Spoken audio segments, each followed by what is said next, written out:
It will be forceful yet eloquent. POTUS Joe Biden will unpack all his thoughts on the current world order and his foreign policy that will zero in on the raging wars in Ukraine and the nearly year-long conflict in Gaza that has begun to spread in the region.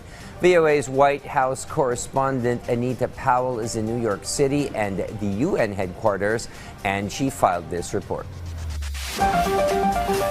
This is the last time President Joe Biden will address a major international forum, the hundreds of leaders who gather each year for the United Nations General Assembly.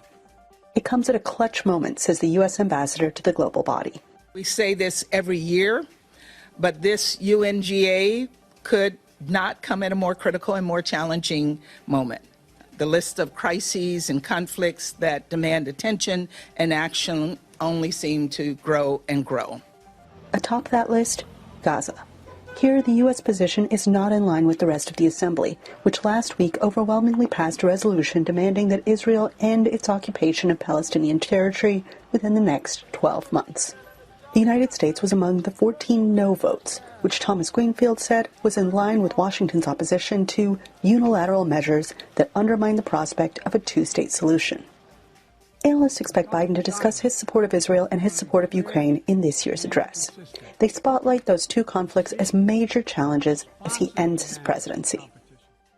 With the Middle East, this looks like, how do you keep the lid on this and hope the conflict doesn't spiral out of control into a regional war? And, I think there's anybody's best guess about what's going to happen there.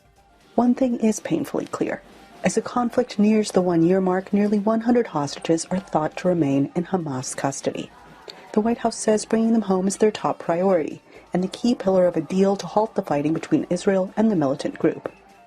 Kessler said many leaders will give Biden a warm welcome during his valedictory speech, as he has used his term to rebuild alliances and reestablish global norms.